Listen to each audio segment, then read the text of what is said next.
just wanted to. Hopefully that's okay. Oh yeah, yeah. No, that's good. You record this.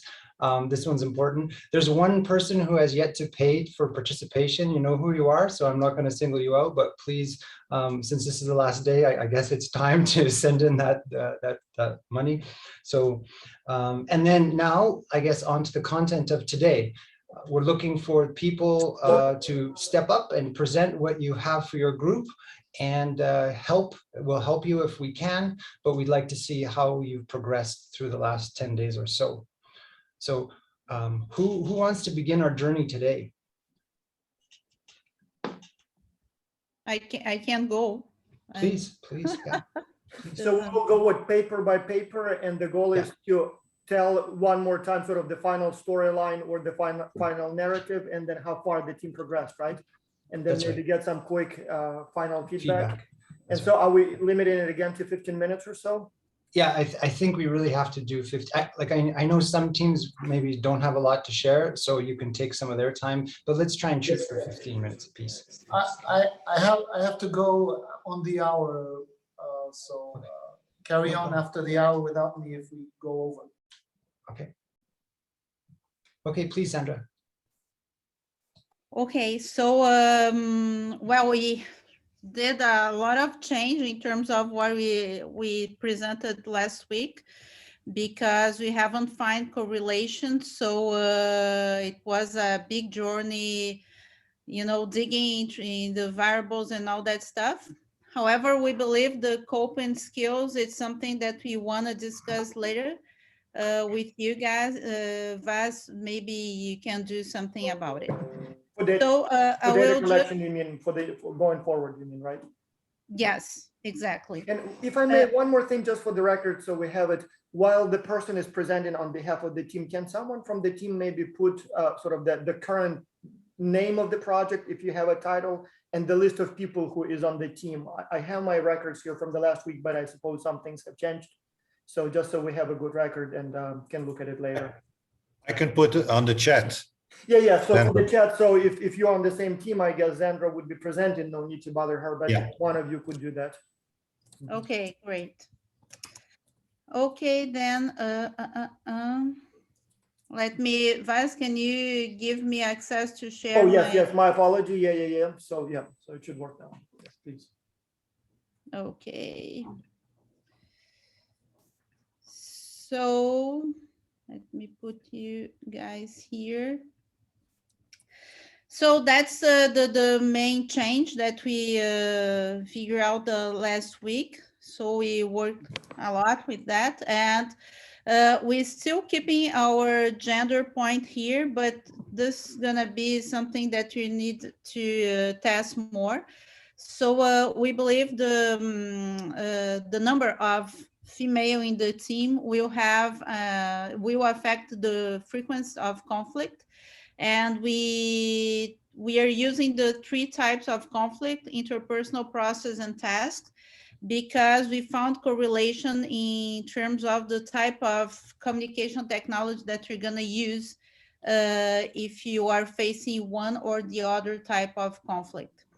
So that's the newness. We do not know if it's going to be the way you're seeing right away, or if communication is going to be a moderating effect. So now it's in the top line, but it's still to be tested. But one of the interesting points is that when you are facing interpersonal conflict, you have the tendency to use more Facebook.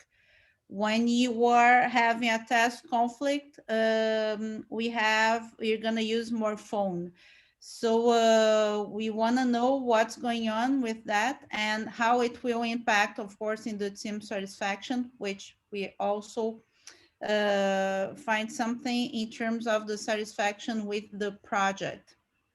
Another point that we found correlation here, it's in terms of uncertainty avoidance. So the higher the level of your uncertainty avoidance, more you're going to use email. So we have the 3 Hangout. It's something that we didn't find correlation. So we are trying to use this configuration, then the possible research questions for that, it would be in terms of the type of technology that you use to communicate, if it will impact in conflict or not. If you keep gender, do women obtain better results in handle conflict and in with kind of technology? And if there are certain cultures that prefer a specific type of technology. So those are the questions that we have right now. And I will share also the hypothesis that we think here. So the higher the percentage of female in the team, the lower the conflict. In fact, I just found an article that is saying the other way around. So it would be interesting to see why we have this kind of data here. Higher conflict frequency impacts in team satisfaction in the good way. So we're gonna have higher team satisfaction. Increase in conflict frequency impacts in the choice of the type of communication technologies, as I already talked about that. The increase in conflict frequency impacts in the choice of task-related or non-task-related communication. This is a big discussion in the group because we found that theoretically it has to impact in the non-task related communication, but it has no significance. So we figure out that this result, since we do not have a result, it can show something. And the non-task related is the team chemistry, by the way, that's the variable. The uncertainty avoidance, like I said, has an effect on the choice of the type of communication technology. And the cultural intelligence, we found a negative effect on conflict frequency. So those are the points that we wanted to explore further, but using this model. So that's my presentation. So is scoping still part of the model, like in a classic sense, or you simply replaced it with more like communication style? Yes, we replaced because there were no variable, no proxy. We could not find any correlation or significant correlation with the proxies that we used. So we decided just to change variables and using something else.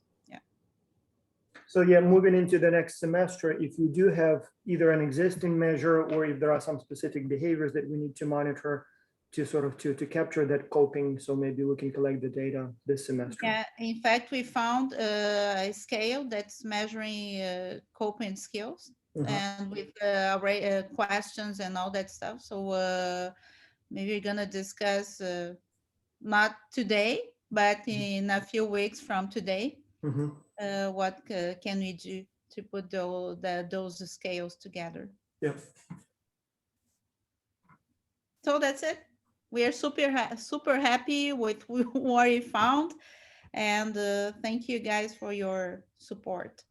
So how far did you progress at this time? So it sounds like you ran some analyses, you know, some of that there are some correlations, but some others are not supported. So do you already have the final set of results or where you are at this time? In fact, we have, because you ran all the correlations here. The point now is how to build the article, okay? So we're gonna dig into the literature review in order to find out which is the best approach. But yes, we already know that this sequence here, that way, the way the variables are talking, we already found a correlation that. So a quick question then, how did you aggregate cultural difference, particularly uncertainty avoidance and cultural intelligence to the team level? It's not team, it's individual. Yes, that's right. But so if I read the model correctly, an individual variable is predicting a team level variable. And I don't think statistically you can actually do that. So we're not, it's all individual level. So conflict frequency is my perception of how much conflict there was. So it's not a team level thing. Okay. Correct. But then you have gender. Individual, percent- gender. No, you have gender conflict. percent.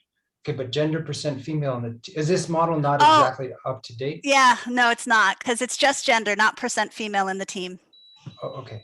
So then gender leads to conflict frequency, which leads to type of communication, which leads to satisfaction. Is that correct?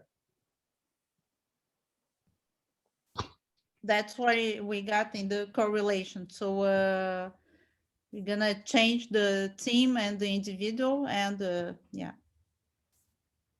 Okay. But what if there's no conflict? Because the conflict frequency is measuring conflict which may or may not exist, or is this also capturing it at different periods of the project or just at the end of the project? Different It's an periods, it aggregate should be. throughout. So we didn't have one single score, so I took the average throughout. 9 weeks. So it's the average over 9 weeks. Hmm. And I believe conflict frequency is actually different than, the variable is different, I believe, than interpersonal, process, and task, right? So it's just conflict, general conflict. No. Where there's only one, there's conflict, but in this case, it was broken out by weeks and broken out by conflict type. So you took the average of interpersonal, process, and task all together, so you have. Separately. So I have the average of interpersonal throughout the weeks, the average of process throughout the weeks, and the average of task throughout the weeks. Mhm. So so this model is sort of not exactly representing, I think, what you're sharing, but does female, let's say female versus male, does that have different effects on interpersonal, process, and task conflict then? Yes, we found. That's one of the hypotheses. Okay. Okay, Eric, Wendy, quick question on this. Babita, please feel free to jump in too. The interpersonal process and task are not mutually exclusive with respect to conflict. So how did you address that? It's multi-collinearity there. I'm just curious how, if you just take averages of those three and add that, that's not necessarily capturing the fact it's not mutually exclusive. Right. You're right, Michael. One thing we can do later is to see if there's a multi-dimensional construct. In other words, they would, interpersonal and process and task could be lower order constructs that, converge into a higher order construct. Maybe. We don't know yet. All right, thank you. Yeah, in fact, we those are the variables that we find there together. They have a story to be told, because last week we were using another variable and we didn't find any proxy to the variable that we want to use. So we figure out that we should go through the code book and see what can we use to tell a story. And this is the point. And now we're figuring out, for example, the questions, how you're going to use conflict frequency. So Wendy did the average, but I believe maybe we're going to break that up and see what's going on in different weeks. So it's a possibility too. So those are variables that we're going to need to go further, dig further in order to know what's going on and where it's more interesting. Because one of the points, it was, I don't know if you remember last week, it was about the COVID impact. And that's why you're using the 2020 data set. And so maybe this is one of the points that we are gonna see if it's possible or not, to see during the weeks of the work, if there's a variation or something in the conflict, if it's increasing or not, if people are adjusting. But at the beginning, you just use that because you're running, Wendy was running several variables at the same time. So in fact, you told we named our model a spaghetti model because we are using so many variables at the same time. But since we have the model, you're gonna test a little bit further to see how it will impact and how can we show something better. If I may maybe invite not necessarily members of this team particularly, but in general, if anyone's interested. So for a long time, literally for years and years, I wanted to do a study on communication channels and how that affects team dynamics and performance. So, you know, sort of developing from the basic idea of lean versus media-rich communication. So basically from email that is only text and delayed communication to text, live chat, to audio, to video, and so on. And haven't done it yet as a paper. So we have, as you know, data for about 10 years. We know who communicates with whom using what tools, email, Facebook, duration, frequency. And it became a little bit more complicated than we originally thought because different people use different channels within the team. Some teams use a lot of all channels. Some teams use a little of all channels. Some teams use only one channel. So it's very complicated. And so we haven't quite, you know, got to how to condense it to one single number. But also we even collected additional data several semesters where we looked at how people perceive the importance of different channels and how much information is basically communicated through different sort of channels, basically low, high context communication. Again, I have the data and haven't really gotten to analyzing them and developing them into papers. So if anyone's interested in communication in cross-cultural teams and all those different channels, maybe we can at some point think about that. Thus, actually, I have a bold suggestion. Why don't we pick a minority of teams and try and use immersive VR with them? Well, I mean, if we had the technology at some point, Microsoft was saying that they would give us the VR sets to test how they work for basically telemeetings at the beginning of COVID, but somehow it didn't quite get anywhere. There are now browser-based solutions. So but yeah, we can look into that as well. So that definitely, at this time, we have the data for, you know, for the more kind of commonly used method. In my technology, the e-learning technology, I can create immersive e-learning. And then, so yes, then we are, that can be put that can be 3 e-learning groups down the line. We can go and create some immersive e-learning and do VR headsets. That would be even better. So, but again, we have this sort of common question, you know, does it help to have audio and video, or is it enough just to have email, or maybe it depends, or maybe, you know, it helps here, but it doesn't help there. And so we have the data, and it's a, you know, all the way back from 1964, I believe, whole high-low context communication. And then in the 80s and 90s, all this, you know, media-rich, media-lean, or whatever they call it. And so it's a known theory, but nobody really had the data to properly test it. We have the data. And if anyone wants to ever sort of develop that into a high quality paper, maybe we can work on that. What month? What month in 1964? I want to know if it's older than me. The whole, what's his first name? I forgot the name, but Edward Hall, the high-low context communication. So that's like from the 60s when he suggested that, you know, like in the West, presumably it's low context communication.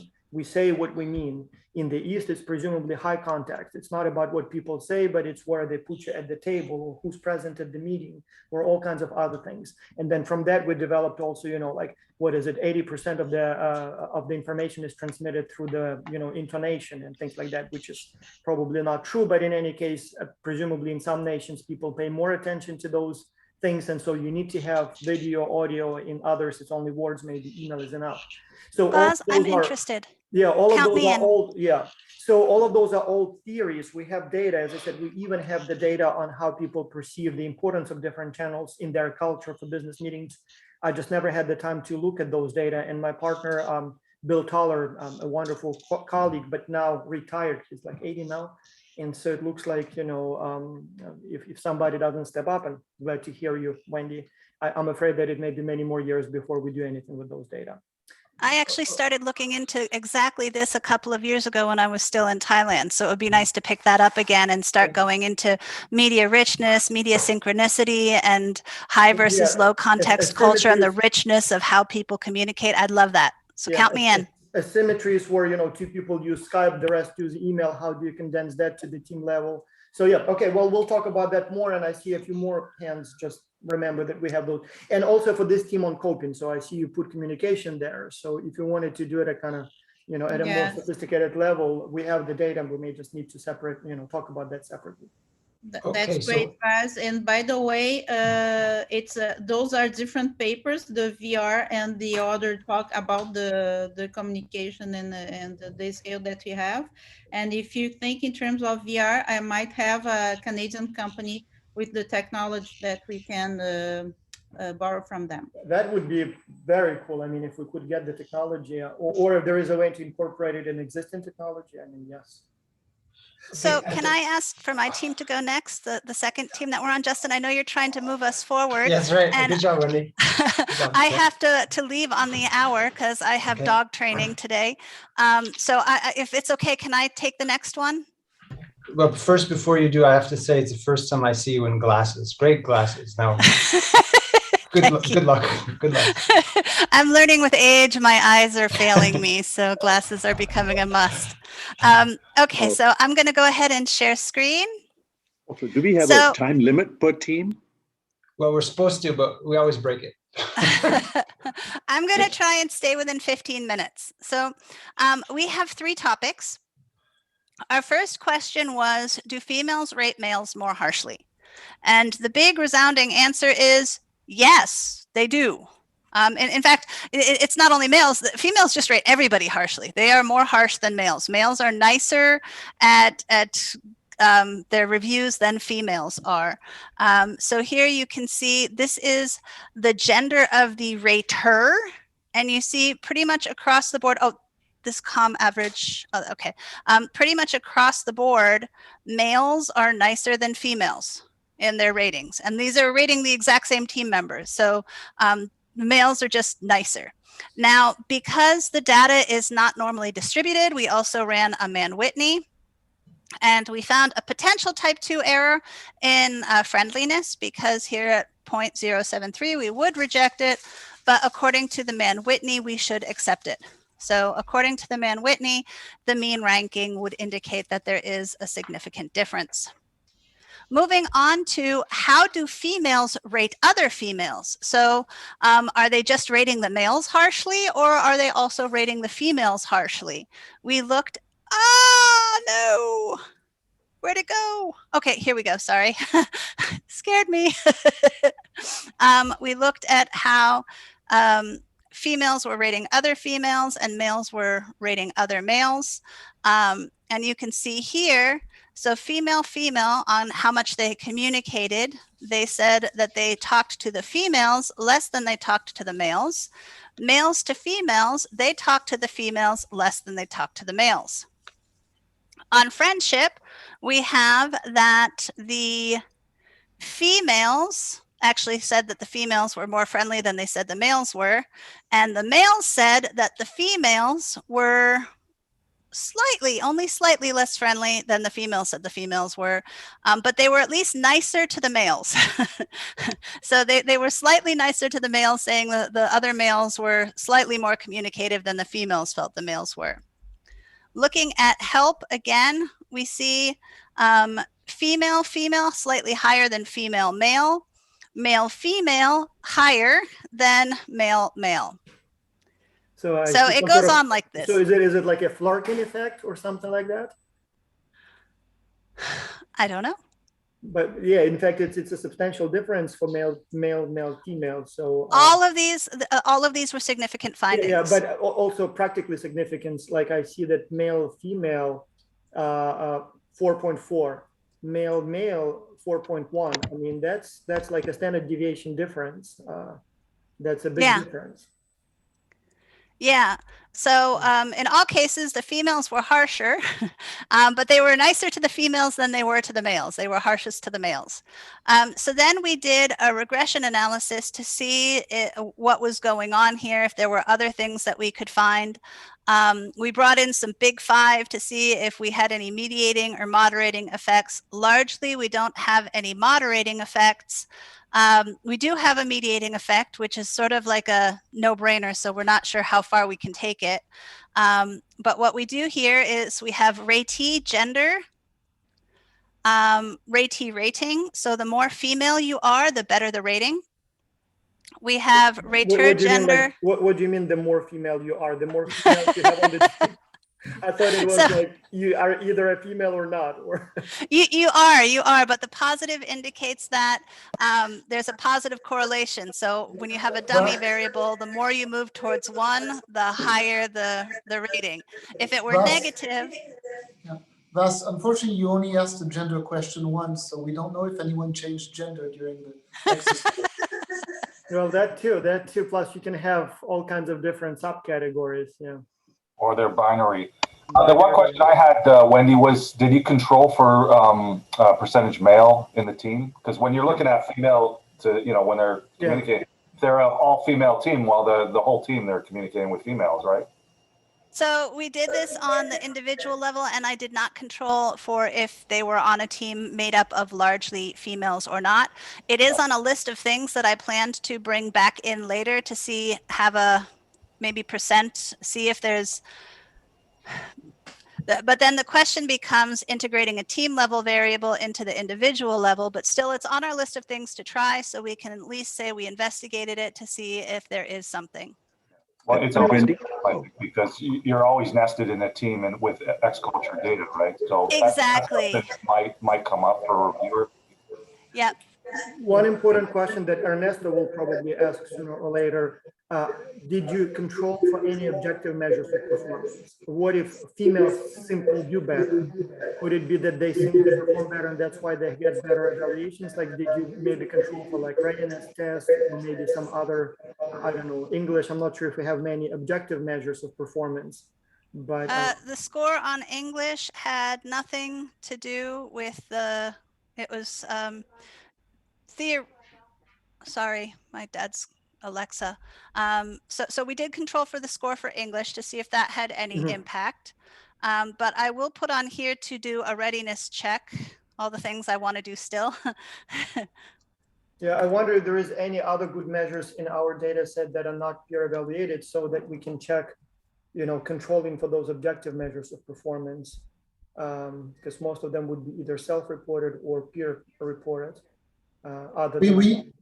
We do plan to control for is English one of the languages of the country of origin? Maybe something like that. Yeah, that's a good one. And we also down the road we'll look at the form of leadership week by week, whether it's a single male, a single female, shared leadership, female, male, mixed, and also we have found some situations of collective leadership.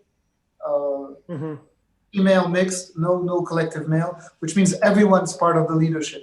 Yeah, maybe also include variables such as we have a number of hours invested per week. I had originally done that, and that did not have an impact. And that's good. That's exactly what you want. So you want to show that even after controlling for sort of objective measures of performance, you see a difference in rating. Because otherwise people may say, okay, well, females get higher grades, but maybe that's not because males, are trying to suck up to them, but because females just simply perform better. But once you account for those other presumably measures of performance that come from other sort of sources, and you still see that difference, that's where you can make the case for some sort of a bias going on in the evaluations, be it just one gender trying to impress the other, some sort of like a flirting effect, or maybe it's some sort of camaraderie, let's rate people of our own kind higher and then, suppress the others, or the other way around, who knows, maybe competition. Maybe I'll rate my, fellow females lower because I want to look better and, or something like that. I don't know. But it does look to me like a great paper for Academy of Management discovery. So meaning that I'm not sure if you can have much theory around it. Probably you could, but simply showing that there are differences, it seems like a good paper for AMD, and then leaving it open so that future research can figure out why and how it works. Yeah. So then our next question was about females. So our perception, our experience going in was that females start out in the class, they're a little meeker, they're not ready to take on leadership positions. But then over time, we'll see that they may or may not take on more leadership positions. So that led us to our next question, which was about rate or gender. So now this is who is perceived as displaying leadership, male or females, and does it change over time? Now here we haven't gotten any further than just a repeated measures Anova, so this is still early on. But what we see here is that there is a difference between females and males and how they are perceived as displaying leadership. So the females are generally perceived as displaying leadership more than the males are. Then when we go to, oh yeah, this was all just showing the significance of it. Then we have here, is there a difference between how I rate myself on leadership? Does it change over time? We were trying to see if maybe the difference between female and male was just because, or to see if there was a difference between the perceived versus self as sort of controlling for, can I accurately pick how I'm doing it? And what we see here is that for the females, or over time, there is that gap.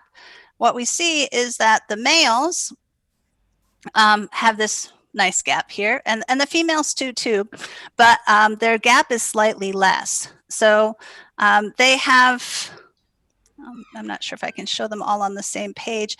It looks more severe, but this is 0.38 to 0.44 or 4.4, and this is 4.5 to 3.5. So the scales are different, which makes it look different. But what we're seeing, oops, that's not going to be easier to see, is that if you close Grammarly, you may have enough space just to put them side by side. Yes. Uh, So what I was trying to do, oops. What I was trying to do was get them to show up on the same page. press Control F1.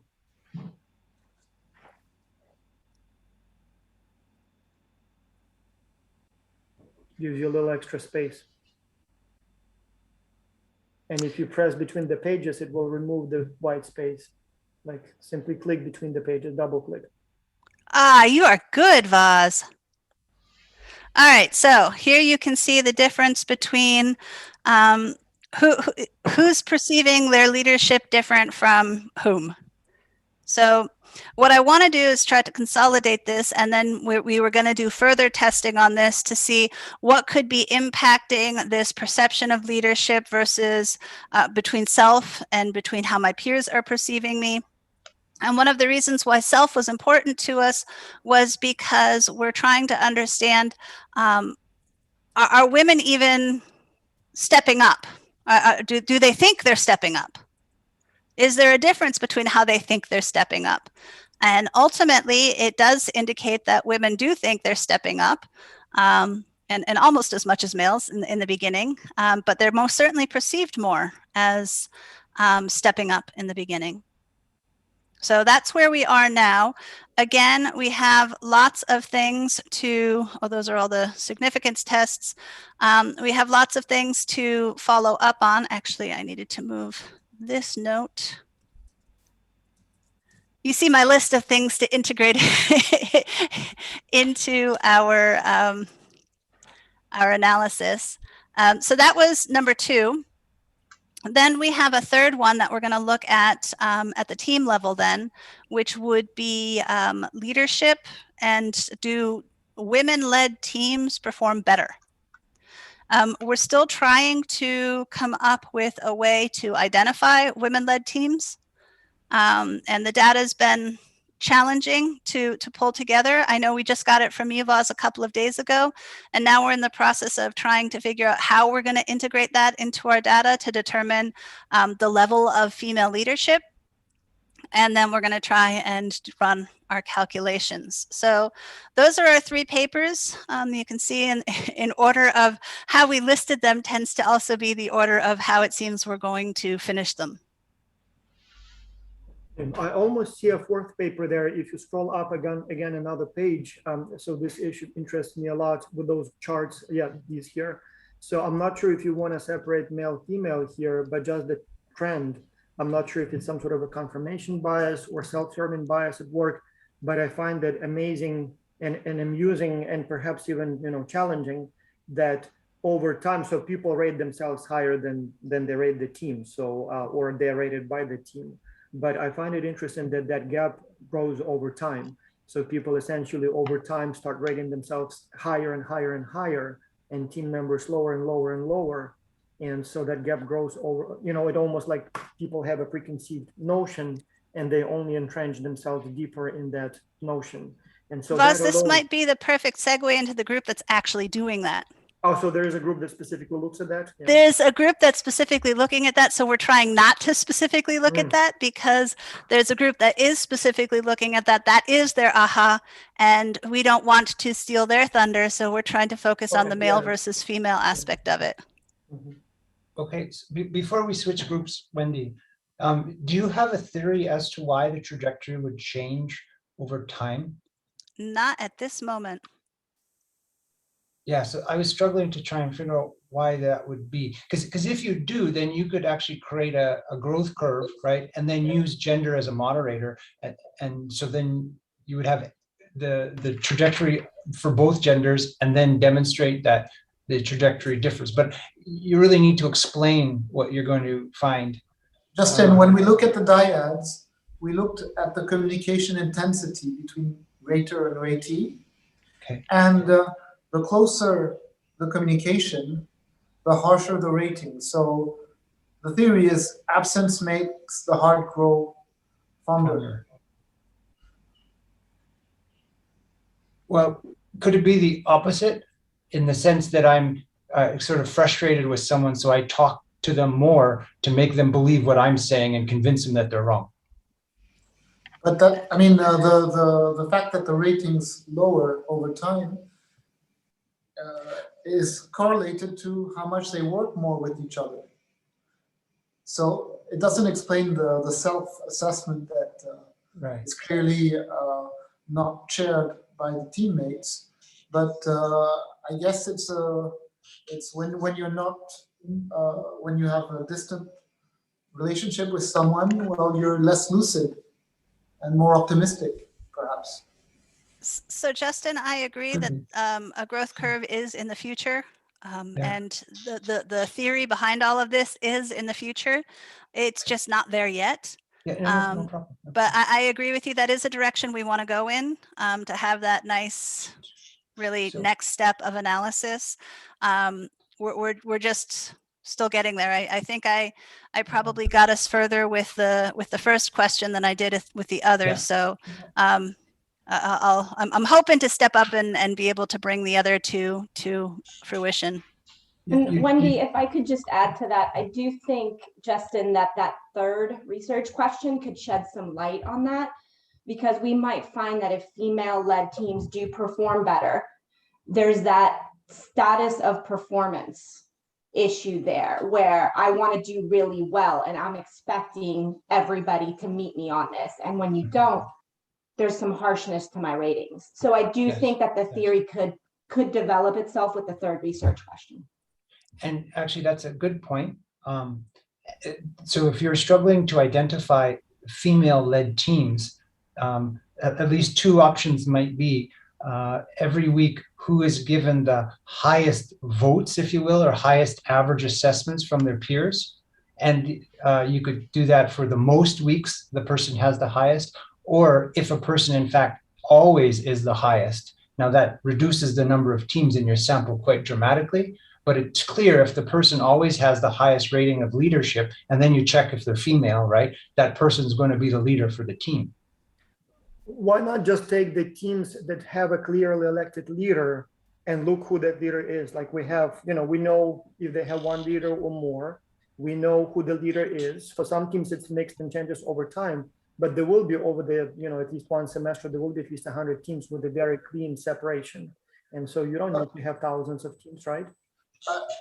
Well, we don't want to take too much time on this project because there are others, but one thing we plan to look at down the road is the relationship between the centrality within the communication network in the team and rating from other peers. So, but it's on our wish list, but it's not going to be done this month. Well, you guys quick made question. go ahead, Mike. Sorry. Quick question. I know VAS has thoughtfully separated the grad and undergrad in the EX culture data set. Was that accounted for in this study? Not in this particular study. I hadn't counted it in yet. It is on my list of things to do to account for as we move forward. Again, I was trying to pump out that first one, so we had something because everybody was waiting for the calculations to really develop that paper and get it strong. So I sort of wanted to get one thing done so that everybody could have something to work on and not continuously wait on me. Sorry about that, team. But when you did find a relationship with work experience, though. But that was in the first one, not in the second one. Oh, okay, sorry. So in the first one, I did account for level. In the second one, I have not accounted for level yet. It's on the list of things that I'm going to be bringing in. Well, I have to admit, you guys were you went very far, right? You have 3 different research questions at least, and you're progressing on all 3 of them. So again, just like the hackathon in Wisconsin, Wendy, you're the locomotive, I think, and you're pushing your team. So that's fantastic. But at the sort of given respect to the other teams, if you have some comments or questions, further ones about this project or these projects, can you just send them to Wendy and or her colleagues sort of offline so we have a chance to present some other projects?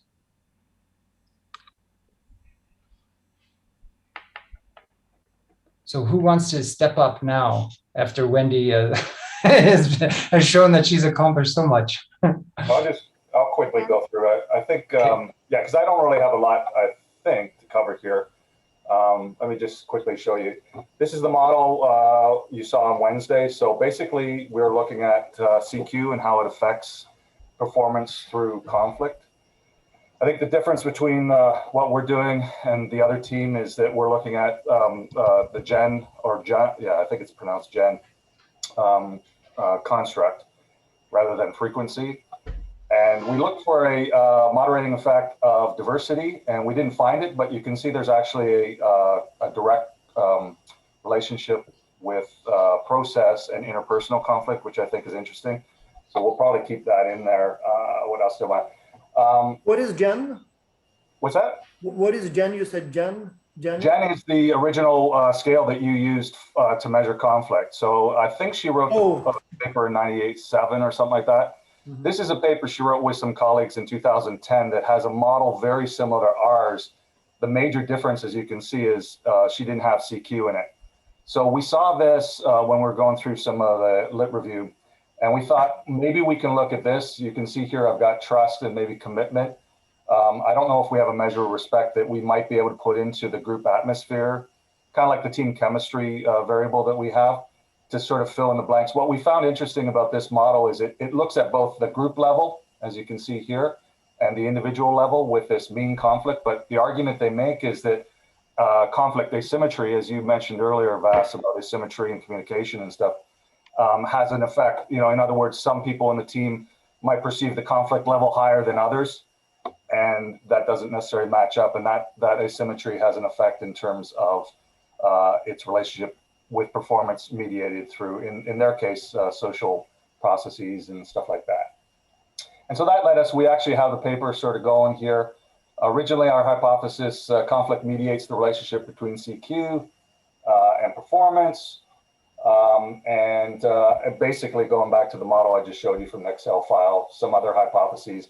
What we're doing now is we're neither Lily, by the way, couldn't make it. I didn't know Longju wasn't going to be here, but it looks like he's not here either. So the two colleagues I've been working with his paper on aren't here now, and Longju's doing the analysis, so I can't really mention, I can't speak to that that well. But what I've asked Longju to do is maybe take a look at changing that model to kind of look at what they did in that Gen 2010 paper. So that's where we stand right now. We're working on filling in this, working on the lit review and the theory development and that sort of thing. So that's it, I think.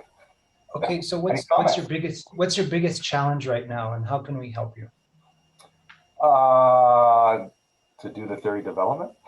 No, I don't think we really have a challenge. I mean, I think the only thing, I guess, with you and Vas is if you can think of anything that would mediate, be considered a group atmosphere, perception, variable, social process.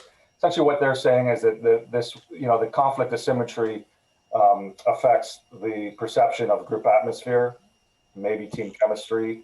We're thinking trust and commitment because we originally looked at trust as one of those mediating variables. And I believe it did mediate, but we took it out because it was a little complicated.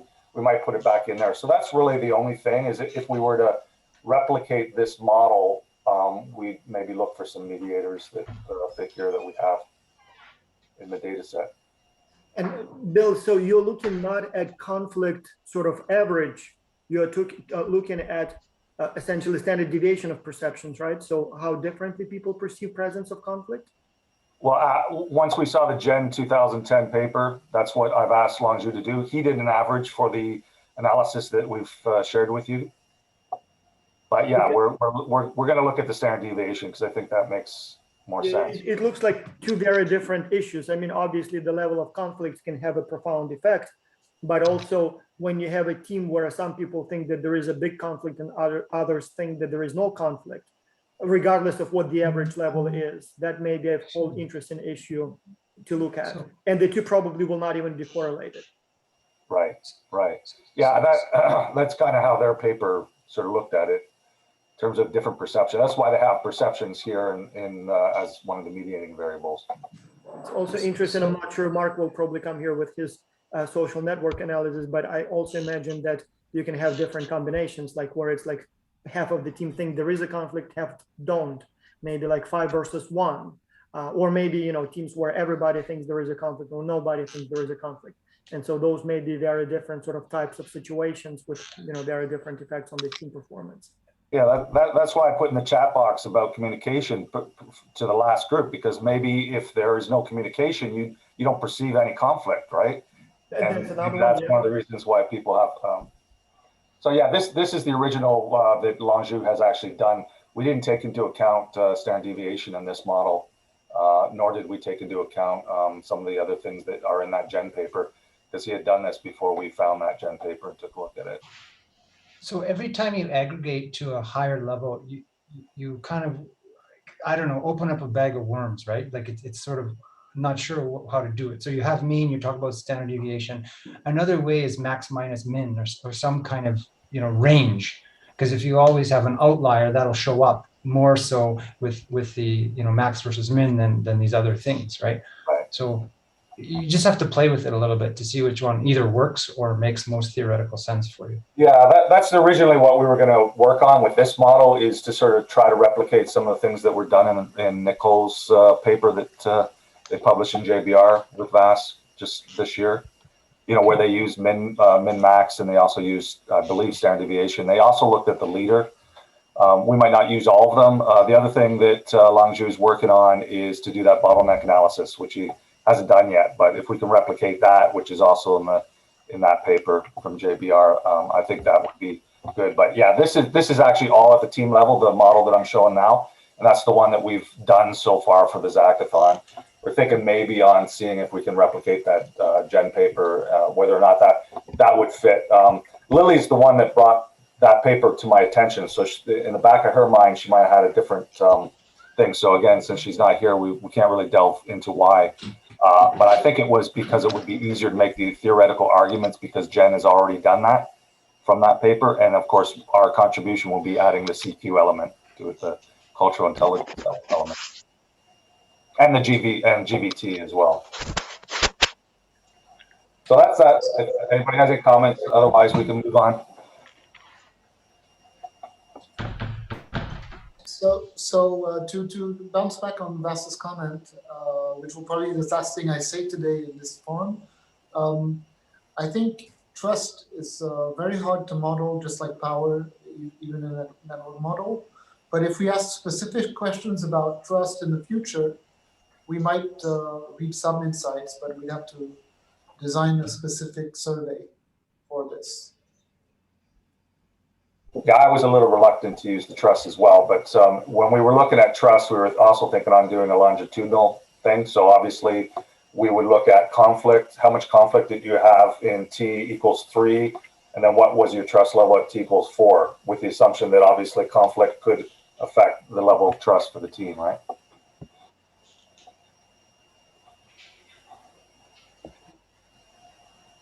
Okay, thanks. We might as well move on then. Okay, who's next? Can we go next? Or Lydia, if you want to. It's up to you. Yeah, so our project is related to what Wendy told us, so maybe it makes sense to progress. It's just a few slides. So let me share my screen. This should be it. Okay. Are you seeing my screen now? No. Yes. Yes, you're seeing the presentation? We are seeing the working slides, not the presenter mode. Yeah. That's fine. Yeah, I guess. Yeah. Okay. So I'm in a team together with Ernesto, Longzhu, Lucia, and Vas has also joined us for a meeting. So that's our team right now. And so our project is about bias in peer evaluations. And in terms of our progress so far, basically Longzhu has worked on all the analysis and did some preliminary analysis, while Ernesto, Lucia, and me have worked on reviewing the literature, and we already started to write a draft for our paper, but it's still in a very preliminary form, of course, and it might change depending on which specific direction this project will take. So basically what we started off was we had two ideas that we in the beginning considered as two separate ideas. So the first one was on examining the congruence between self and peer evaluations and seeing how an agreement or disagreement would affect the individual, so the individual student. And then the second idea was investigating how bias develops over time based on deep and surface level criteria. So how do these emerge, which criteria are important more in the beginning of the project, which are more important later on, and so on. And so in the beginning, as I said, we considered these two different ideas, but then so in our last meeting, we decided or thought about kind of combining them and crafting our story or our paper around really the dynamics of bias in peer evaluations. So maybe also what we could do today with you, or what you could help us with. For instance, could we, talking about the storyline. So what could be really the story of this project, and what could be also, a theoretical framework that makes sense. And as I said in the beginning, we really investigated these as two different ideas. And as regards the first project, I did not bring you any tables or figures or so, but I can definitely also show them. Longzhu provided us with preliminary results on this. He conducted a surface response analysis. And so basically our key findings were that, as also Wendy just mentioned, so actually the divide between self and peer evaluation seems to be growing across the weeks of the project. And it seems like, so we investigated different outcomes, for instance, conflict, enjoyment, motivation, and so on. And it seems like only few students were actually able to accurately evaluate their themselves in the project, whereas the majority of the students overestimated their contribution or overestimated themselves. And it seems like, particularly in the beginning of the project, overestimation seems to be harmful to the team outcomes, no matter which team outcome we look at. Whereas more in the later stages of the project, overestimation could even be beneficial to the outcomes. Right now, what we will do, or in the next few weeks, I guess, what we will do is try to kind of embed this more into the context of global virtual teams. So maybe think about what could other outcomes be that are more global virtual team specific. Maybe this is also something you could support us with. And also look at different dimensions of self and peer evaluation. So right now what we did was we used an aggregate of both of all dimensions, but now our idea was to kind of differentiate between different dimensions of self and peer ratings, and then see how this would affect outcomes, or how a congruence or disagreement would affect outcomes. And then as regards the second idea, so this idea on how does bias develop and which criteria are more considered deep level and more important in the beginning, which are more important later on. Longzhu, I should say, conducted an importance performance analysis. And so we thought about, okay, what could be surface level criteria, so information that the peers receive about their, or information that students receive about their peers already in the beginning of the project. And this would be, for instance, the university of the student and the country of the student. So we considered country reputation and university rank as surface level criteria. And so far we have considered self-efficacy, cultural or CQ, EI, and also language skills as deep level characteristics. But I put language skills in red because we've also discussed that this might, in fact, not really be a deep level attribute of a person, but something that you would kind of be able to evaluate already in the very, or in the beginning phases of the project. And it would take a lot of more time for you to be able to assess the cultural competence of another person.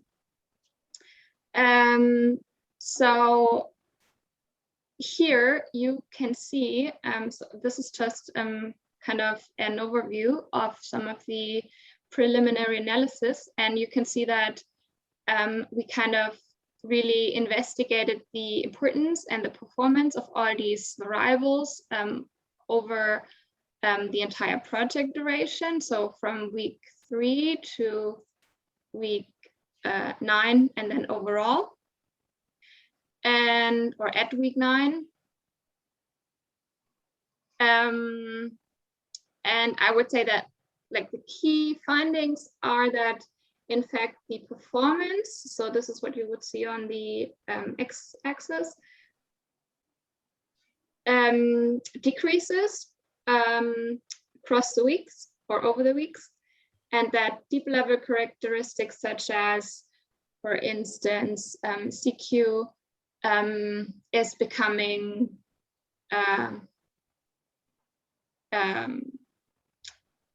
no, that's not EI, sorry, emotional intelligence is increasing in importance or in predicting peer evaluation across all weeks.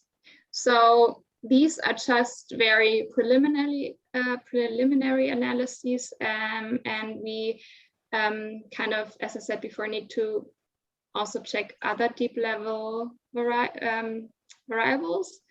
That's our progress so far, and we're happy to get some feedback from you. Whatever you think. Thanks. I will stop sharing so I can see you. Yeah, I love this study. I think, I'm not sure again if it's easy to come up with some good theoretical explanations, but some very interesting effects captured here. Yes, if I can add a comment, Bas, yes, the results are preliminary, but actually there is already a story, I would say, and it is actually, we can explain this on the literature that we have been collecting. In fact, in the literature, it is very much supported that self-evaluation is higher than peer evaluation, and there is also support in order to explain why this difference is actually enlarging. So if you go to previous literature, even literature going back 30 years ago, we know that at the very beginning of a project, if you are very self-confident, this is very good in order to get peer evaluation. But then in the end, when you start working, well, self-confidence is not enough anymore, but people actually will evaluate you on what you really do. So that's why those people with a high self-confidence can get good peer evaluation at the beginning, so in the forming, norming, but not in performing, because when you start working, being smart in talking is not enough anymore. So this is actually the explanation. Maybe I was too rude in putting it that way, but this is actually the point. So it is very consistent with the literature that we have, and there is a very solid explanation for that. Also, the second part is very good. On this one, if I can make sort of a joke, so if you are very self-confident and change jobs every few weeks, you will always have very high peer evaluations. Nobody will figure out that you're actually incompetent. Yes, and also the second part is very good to explain in a way, because again, we have the nationality, we have the ranking of your university, and this at the beginning is actually counting very much. But then in the end of the projects, other things, cultural intelligence, emotional intelligence is going to count more. So on the axis of that performance analysis is actually, there are the coefficient, the beta actually. And so the importance of those coefficients. So the deep stuff is always more important than the superficial one. But the importance of the deep stuff is growing. So the story is there, and I think is very strong. And so we also have some literature, and we are confident that we can develop a good paper, even if the results were going to stay as they are. So a quick question: if you think confidence is the reason for at least some of the effects that you find, you might have a proxy for self-efficacy, right? Yes, and in fact, the analysis has been done with reference to self-efficacy. So it was with motivation, it was with self-efficacy, and enjoyment. Yes, enjoyment. But also, I'm not sure if that's what Justin means. One of the semesters, we actually had a self-efficacy scale. It was like an 8-item scale, your kind of personality trait, not just your confidence in the ability to complete this project. Yeah. So I'm not sure that will help. So, yeah. Oh, and also, by the way, importantly, in another semester, we also had a scale, a narcissism. So basically, like literally narcissism. And so I wonder again if in that case it would make any difference. Don't count. Don't. Yeah, So yes, don't this count on the analysis narcissism with self-efficacy that we have. So just to show you what we are doing. So yes, we are looking at the difference between peer evaluation and self-evaluation, and how this is going to impact on self-efficacy across across the weeks. Okay, but I don't want to take too much time. Okay. No, again, I think you guys progressed a great deal, and just by the story, you have a story and sort of an explanation that links to your findings. So I think you're ahead of the game. So not that my opinion's worth a heck of a lot, but good job and congratulations. Okay, so who's next? Who's stepping to the plate next? Okay, I will. Okay.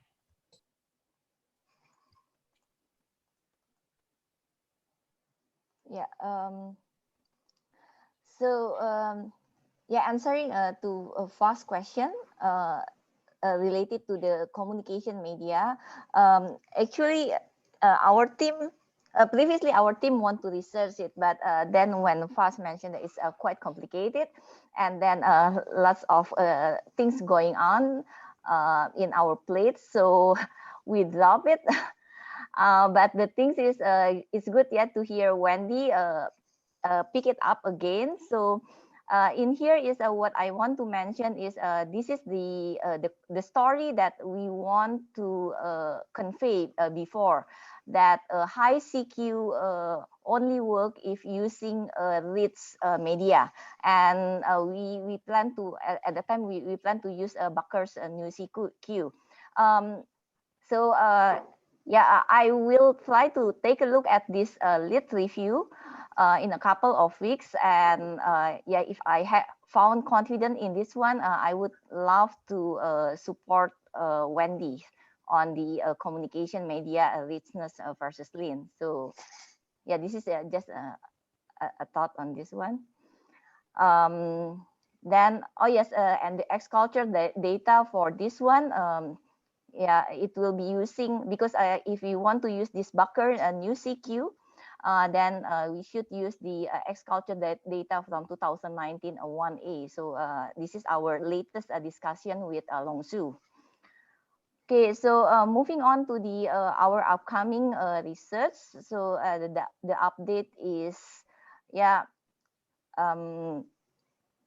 for this one, I think we still have to discuss where we will put the survey, and then yeah, it's a very good discussion that we have in the previous Xackathon, Milo.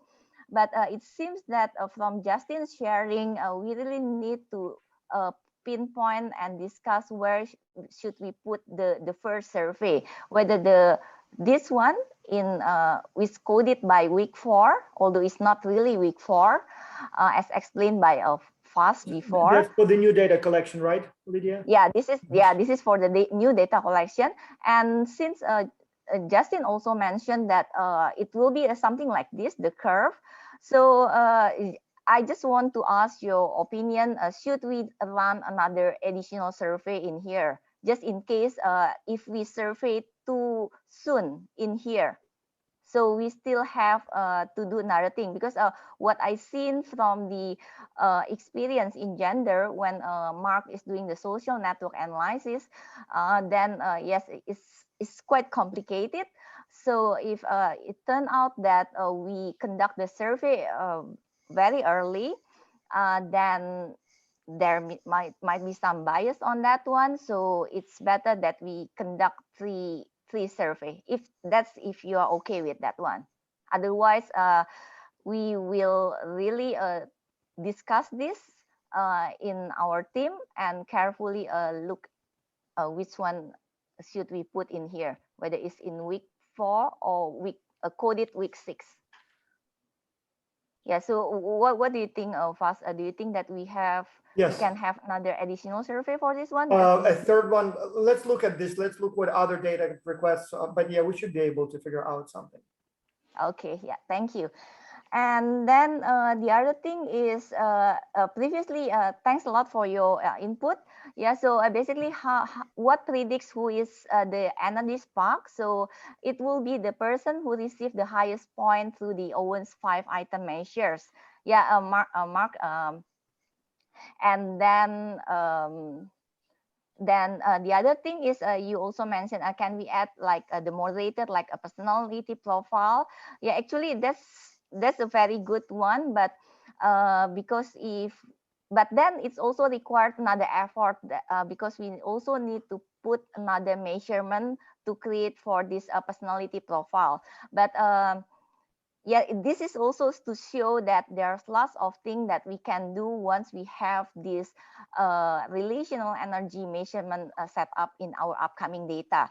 Because in the recent paper published in PLOS ONE, a Q1 journal, although the name is not too familiar, is also investigating about this. And the moderating that Yuan published in 2021 is that employees with higher level of psychological safety are more prone to experience enhanced relational energy.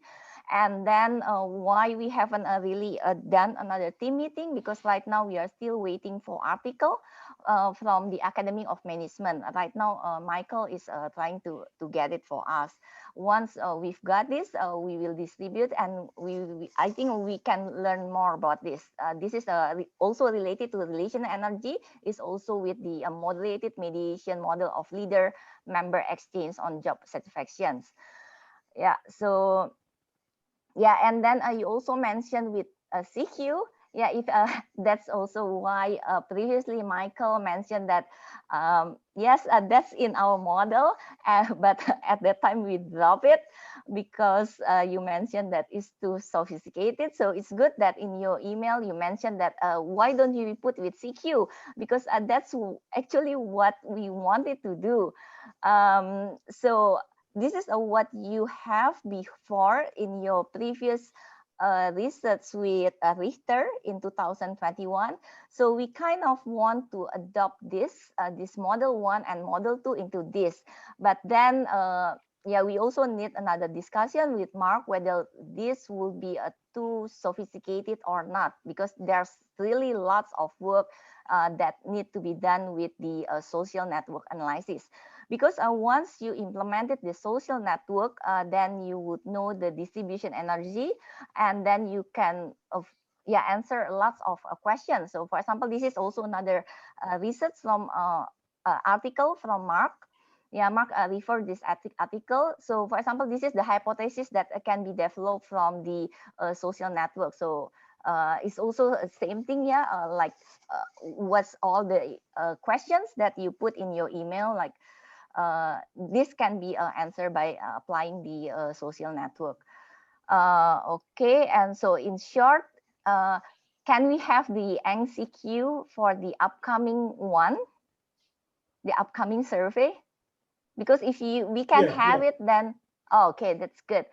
And then the other question is, should we incorporate all the variables above, like CQ, personality, creativity, even for example, Zuf also wanted to add like creativity, we can also observe it. But then again, it's about dumping all the ideas in one paper, or is it better to put this in several states? So we just go through this CQ first, this model first, then the other one like next stages. So what do you think about this? Because yeah, again, it's probably best to take a closer look, you know, at what the outcomes are. I mean, on the one hand, some of these things we will be measuring anyway. Like for example, personality, CQ, we usually include them anyway. Creativity depends on what you mean by that. I mean, creativity of the report, if so, we have them, or creativity as a personality trait. If so, I don't think we've ever measured it, but if there is a good scale, maybe it's time to try that one. So, but it's always best to have a specific sort of paper in mind rather than let's measure everything and see what happens, because those kind of studies for some reason often don't lead to anything, you know, like we collect the data and historically they just don't, you know, go anywhere. Yeah, because there's lots of things that we can put in here. Even if we want to make it more complex, we can make it like two models, because we have like this is also another Baker's article. We can put it in this one. They're having 3 models, while we can have the individual and team level model. Yeah, so okay, so in short, we just proceed one by one, but we will take a look at it further. Yeah, and then the other thing is, would you be able to join our upcoming Energy Spark team meeting? So after we get all that lit article. Yeah, I'll definitely try to join. I'm not sure about others. Oh, okay, yeah. Okay, so I think yeah, yeah. This is also yeah, I think that's it. Yeah, from our side. So one quick comment, I guess. It seems that you put in a lot of effort for your future study, right? Is that correct? And do you have any work for, you don't have to, but do you have any work for data that's already been collected? At that time, we are trying to do, we have model 1.3. If you recall, we have model 1.3 and then model 1.4. But model 1.3, I think we also drop it because we don't have the variable that needed in the X cultures.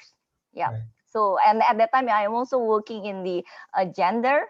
And then like Zulf also working with the others. Longsu also have tons of things to work. So we think that it's better to focus. Okay. Yeah. Perfect. Okay, just check. Okay. Well, any questions for Lydia's team? Yeah, I'll just say that I love this idea of Energy Spark. It definitely sounds sketchy. So now the question is how to put it all together so that it leads to a good paper. Yeah, because after this, I believe that we need to do like once we got the data, we need to do the correlation and all those yeah, the things that Wendy done to see and check whether it's relevant or not. When you're building your theoretical model for Energy Spark, and I again want to reiterate, I think this notion is quite good that you get energy from others or you give them energy or something. But you might want to put it as the middle or the mediator, right? So then you can theoretically kind of uncover what predicts it and then what it predicts, and then focus on moderators of that. I think, if I'm not mistaken, you more or less have it as an independent variable. I think, right? So you might want to think of it also as what generates it. So have independent variables predicting Energy Spark. Oh, okay. But actually, the interesting thing is we found another article from Baker's, but the relational energy is the source of emotional energy. So we are talking about the precursor in here. So the emotional energy is the one that motivate and also effort. And then where do we get this emotional energy? It's coming from the relational energy and also non-relational energy. And yeah, and Fas also mentioned about other variable like experience. And I think that's also another good things. But then we also need to define what's the meaning of experience, because I also find in this team, we've got lots of relational energy going on. And also, for example, like me and Zulf, we both experience in different things. So in some point, we are not experienced, but then I experienced it. Zulf also experienced it, but I also found that Michael, who is very experienced, and he get his emotional come from the non-relational. That's why he mentioned about when he keep the gratitude a book, yeah, when he go exercise.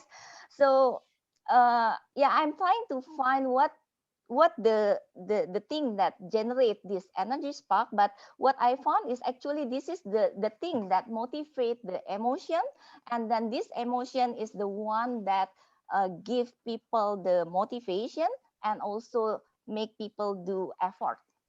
That's based on the article in 2019. That's the three tier model that I'm just showing you before, the one from Baker's. So it sounds like you guys made much progress. And actually, I'm like Voss, interested to see where it ends up, because I really like that idea of energy spark. That's a cool idea. Okay, thank you, Justin. Okay, so who's next in the lineup? I think only our team's left. Can I share my screen?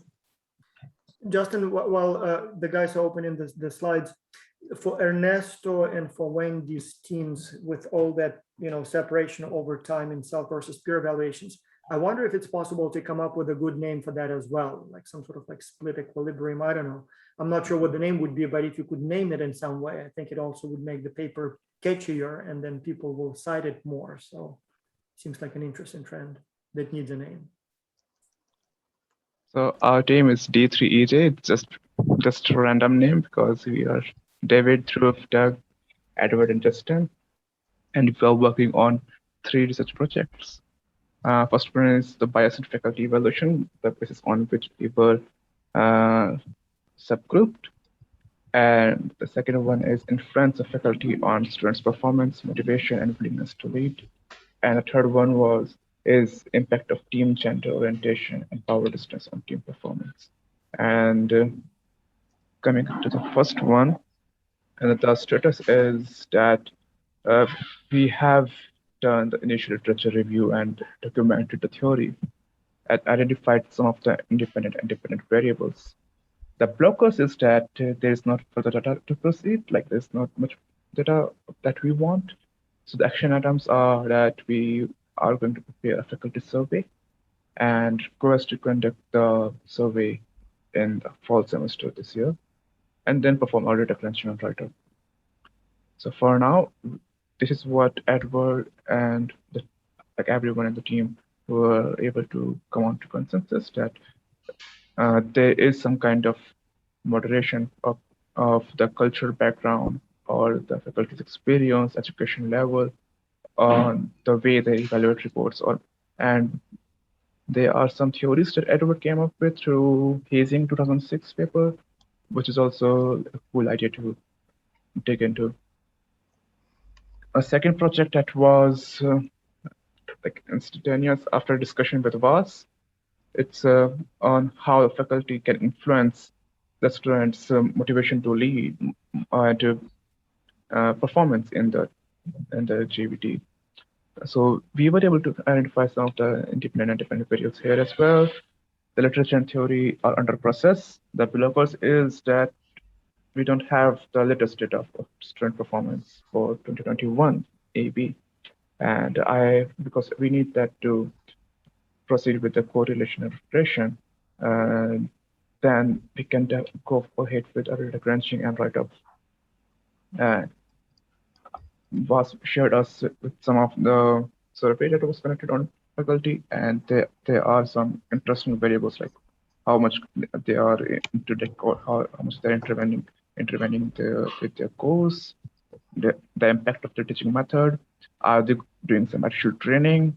What kind of teaching tools they are using, effective tools they are, if they are using or not?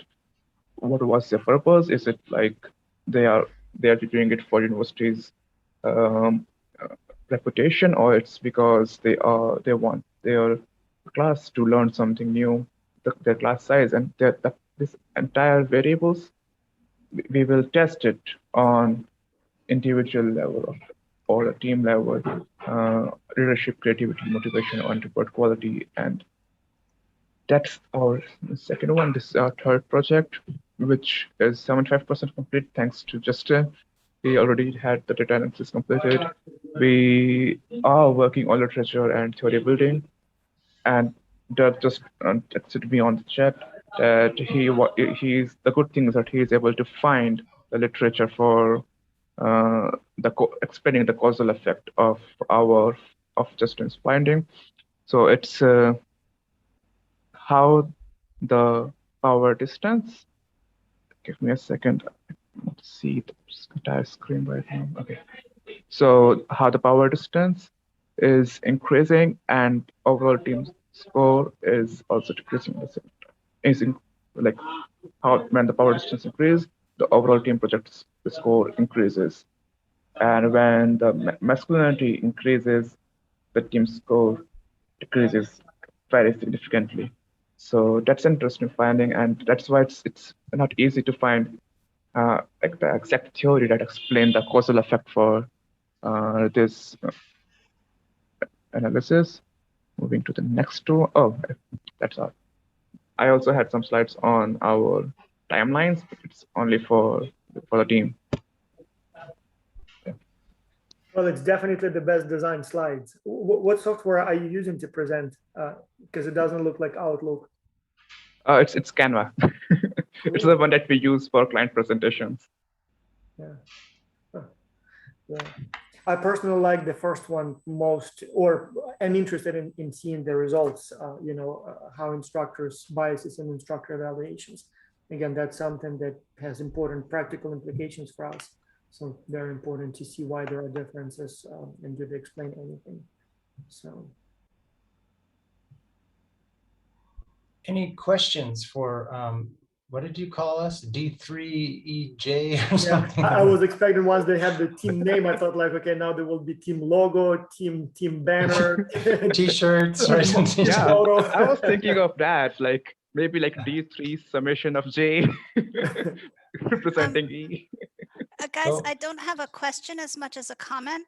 I love the idea of the third question, but you might want to change the title a little bit, because gender orientation sounds like it's female versus male, whereas masculinity technically isn't measuring female versus male. So otherwise, cool idea.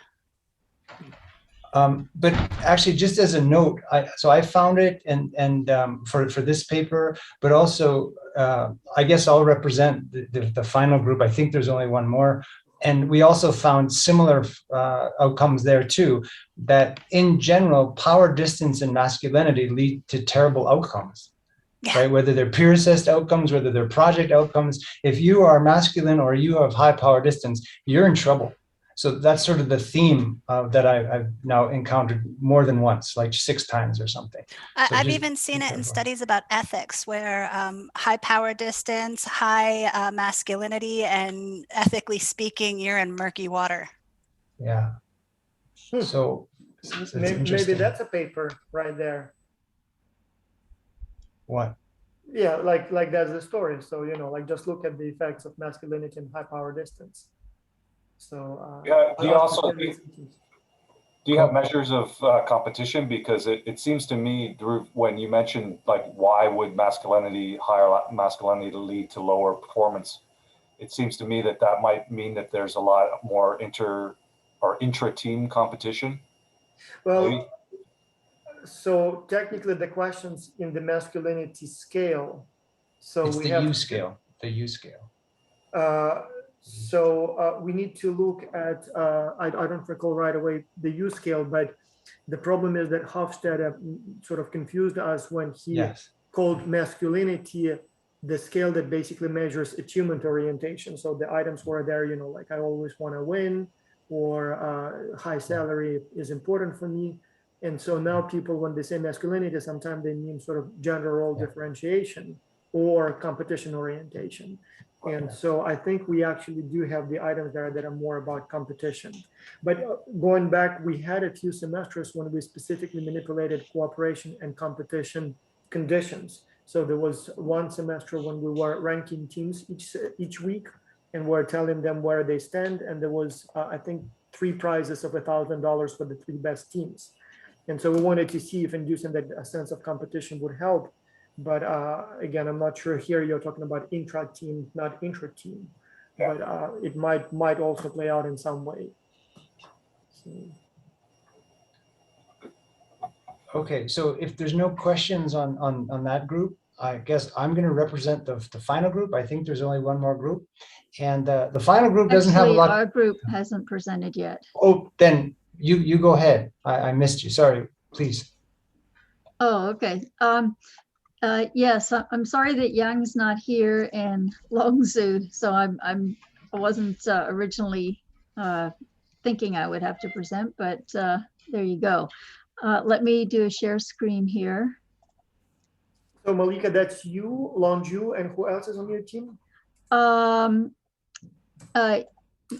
Yang Shu and Erica.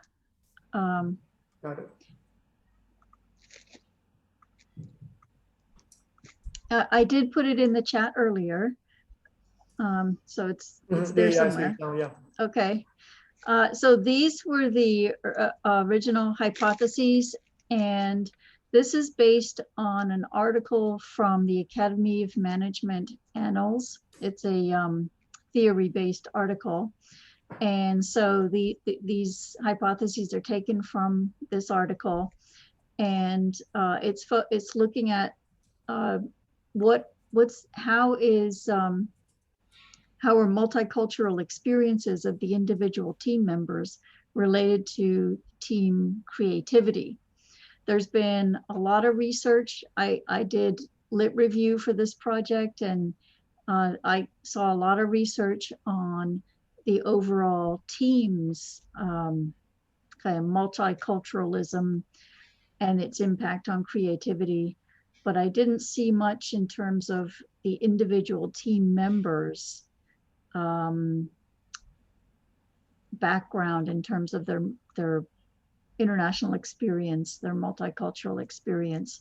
So first question is looking at the depth of, and maybe multicultural experiences, maybe there's a better word for that, but the depth of their experiences. And so the X culture data, and I'll show you this in a minute, relates to, well, I'll go into that. Then the next one is breadth of the multicultural experiences, appraisal of these multicultural experiences, and the fourth hypothesis is that intra-team communication will moderate the above mentioned relationships. So let me change share here.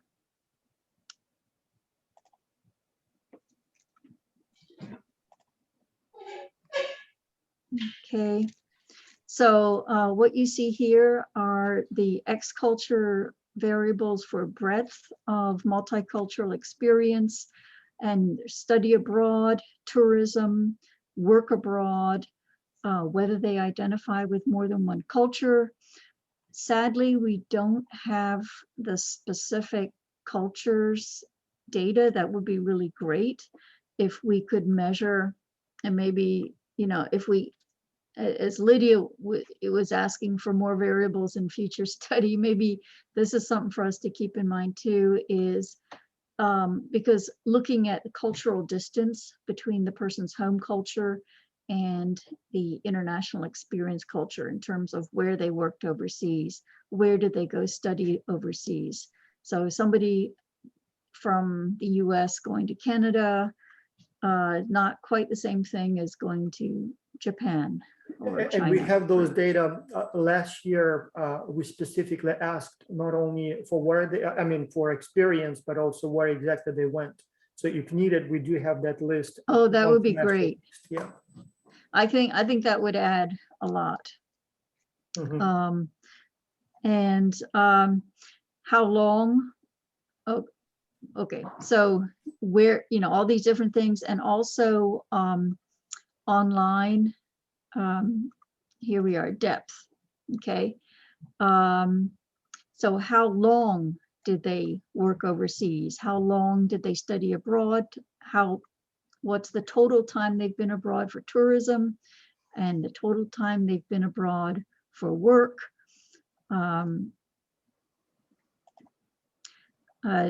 For appraisal, I think Longzhi said that we didn't have data on people's appraisals of their overseas experiences. We just have appraisals in terms of their current X culture team working experience. Is that right? I'm trying to remember. I think we actually did have at some point a measure for one of the studies. We needed to know, like, was it a positive experience or negative experience? I need to check, but I'm pretty sure that at least in one semester we had it, but it could have been a different semester than when we asked specifically about each of the countries. And obviously we can run into all kinds of difficulties, like with other studies where the idea is simple, but the data are not. What if Right. people have been to 10 countries and had negative experience in 3 and positive in 5, and then Right. stayed in some for a long time and others for a short time, then it becomes very difficult to condense it to one single number. Right, right. Okay, so we won't worry about that. And conflict resolution styles as some kind of control variable. And the dependent variable is really innovation, well, creativity. We just have one dimension of this, really. It's the report grade that all the evaluators gave for that team's innovation or creativity, unless there's some other measure that we don't know about. So for correlations, what we see is that team overall performance highly correlated with the report creativity, satisfaction highly positively related, enjoyment related, team identification related, interesting video communication negatively related, the time positively related, voice communication negatively related, which is strange, voice communication time positively related, the barriers that they saw to communication, that's not surprisingly negatively related. And that's all for performance or for creativity? Creativity. So all of these and everything related to creativity. There is significant positive relationship between international experience. So that's your focal variable, basically, right? So yeah, the more experience, right. the better. Yeah. Right. And study, tourism, international work experience. And let's see if I can. So what we kind of in somewhat so far, what we've seen is that the depth of cross-cultural experience improves both creativity and performance of the group. And positive appraisals also improves creativity and performance. And this is positive appraisal of the team. So it's slightly different here. But some of the practical implications are, and again, what's really interesting about this is that we're looking at the individual level in terms of people's personal international experiences, multicultural experiences. And so there's a lot of research on the team level diversity, but not on what the individuals bring to the team. So on a practical level, this would be really interesting to see for, let's say, HR managers, for hiring managers. They're looking at people's CVs and or they're trying to choose people for a team. What seems to be the most important? Is it overseas work experience? Is it overseas study experience? They might not see on a CV online kind of experience, but this I think this could be very useful to managers, practitioners in terms of trying to tease out what would be important predictors of team creativity and team performance. Would it make sense to look at more outcomes, not only creativity, maybe also see if people with more breadth and depth of international experience, do they get higher peer evaluations? Are they more likely to avoid conflict? Are they, I don't know, identify more with the team? So those, motivation, you name it. So it almost seems like, if that's what we use for selection, we might want to see if it predicts all kinds of other things as well. Yeah, I think that would be a good suggestion. Yeah. And I'm curious if there are any things where it's a negative thing. Like, I mean, are they, right. maybe they become right. too snobby or too, full of themselves, and they maybe start behaving in some ways that does hurt some of the outcomes. Yeah, but this one seems clean. I mean, especially if there was a study in Academy of Management Annals that basically has your hypothesis. So this may be one that is relatively quickly to finish and publish.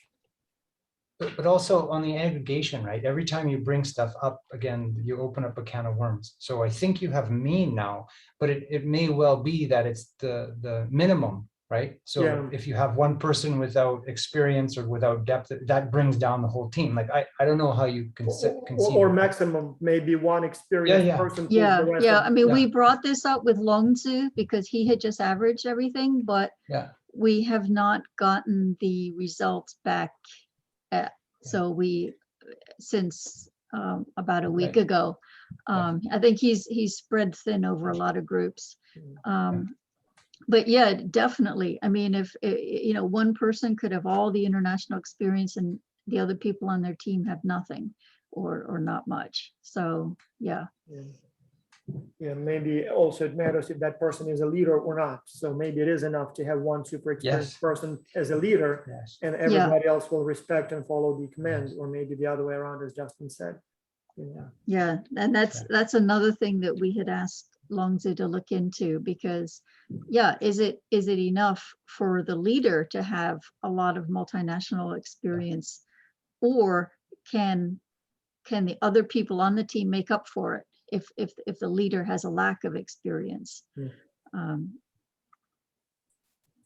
And then obviously controls. I mean, is it really the experience, or maybe people who happen to have a lot of international experience are just simply older, or more educated, or have more, I don't know, whatever other things that prompted them to travel.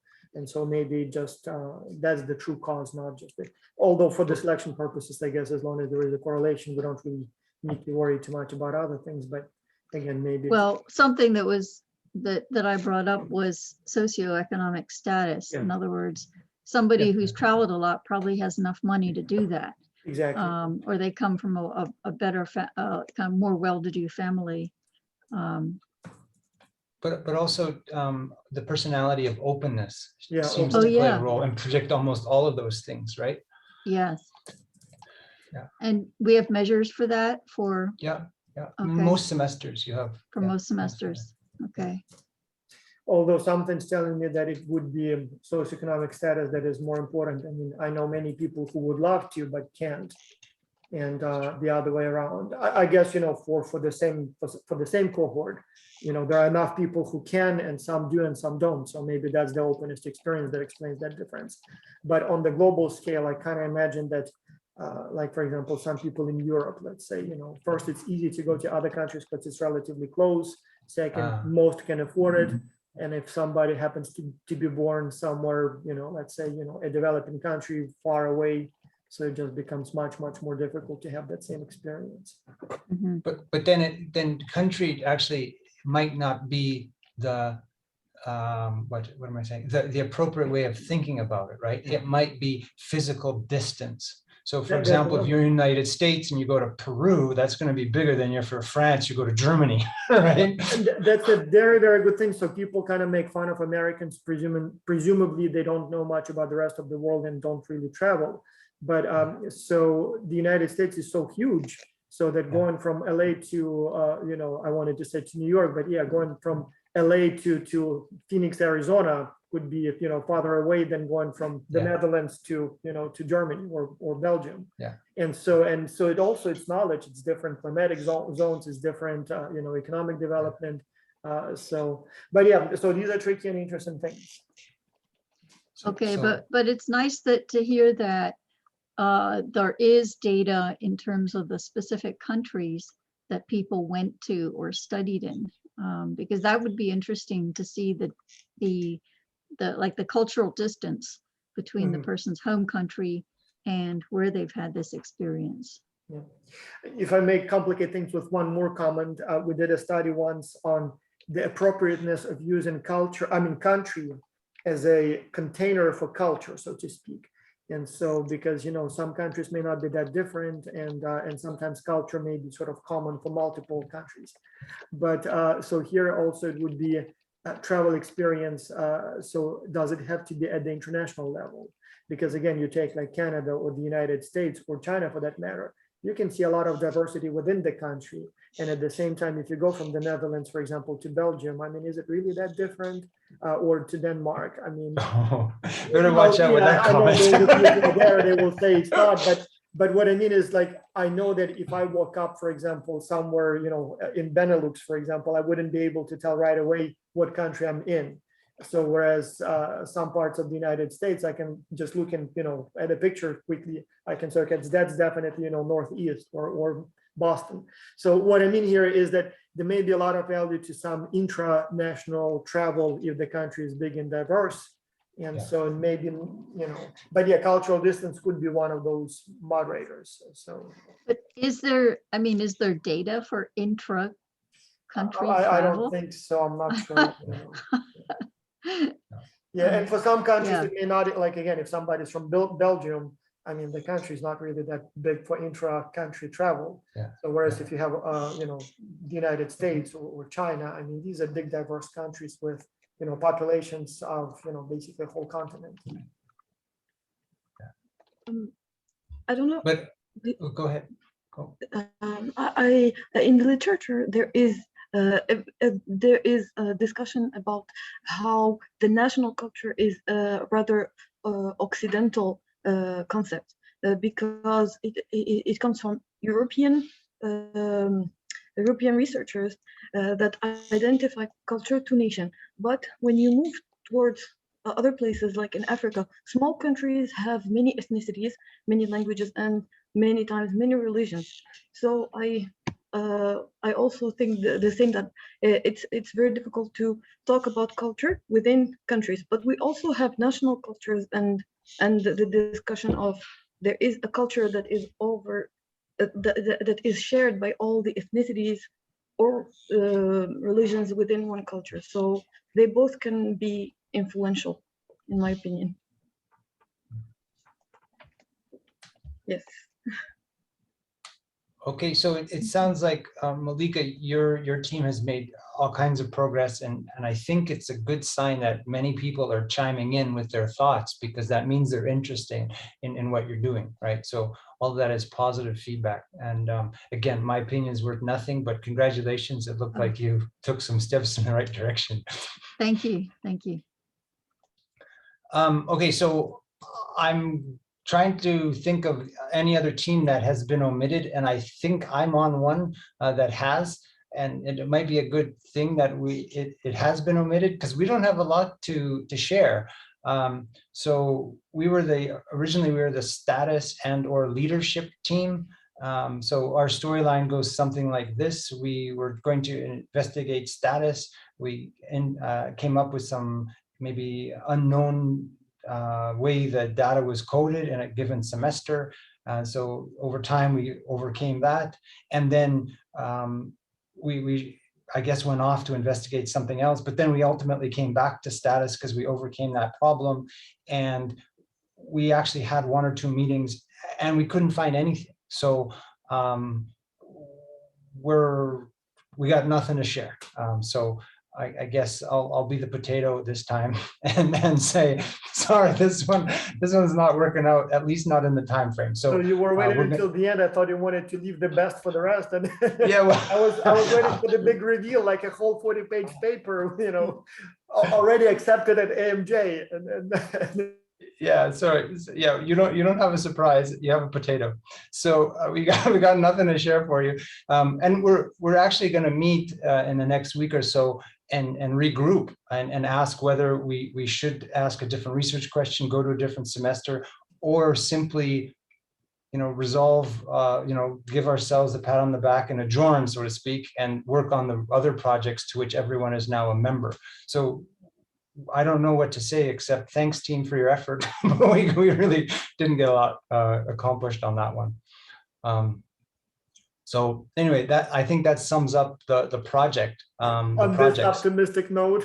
yeah, right. So no AMJ from that group for sure. But on a serious note, so some of the studies, I believe, with proper execution, have the chance of being published in good journals. Some of them have interesting concepts, interesting stories, interesting ideas. And so, yeah, I'm curious to see where it leads, us. Also, it's a little interesting that, unlike in the shorter hackathons where we do research nonstop for a few days, this one longer gave us a little bit more time to do analysis in between to get the data. So it seems like a little bit more was accomplished, at least for some of the teams. And so I just hope that the teams will not lose the momentum and keep working on this, so that hopefully in time for the AAB is what, November 15th now, the submission deadline. So it gives us what, another 3-4 months. So just enough hopefully to finish these papers. And then AAM would be usually January 10th or something like that. And so that seems like a good self-imposed deadline for the, for finishing up these papers. If like we have the comments on all the teams, and so if you need help, reach out to anybody on the list. You have the contact information of everybody, and if you think a person can particularly be of assistance, I would strongly suggest they're friendly. I have not yet met someone in this group that I wouldn't feel comfortable reaching out to, asking for help or guidance. So you really I strongly suggest you do that if you need help. But if I could reflect for a moment, if I could reflect back on the experience in the last 10 days or so, I have to admit, like Vas was saying, the progress is actually much, much greater than in previous 2-day, 3-day condensed versions of this hackathon thing. But with that said, I know the time zone, at least for me, is problematic. Like, I'm going to be frank about it. I'm sometimes falling asleep in meetings. Not that I'm not interested. It's just that it's 12 hours of a workday is a little bit tiring, right? So the time zone is an issue, at least for my side. And I know Lonju as hardworking and diligent and as kind and everything else that he was pressed to the limit, like seriously.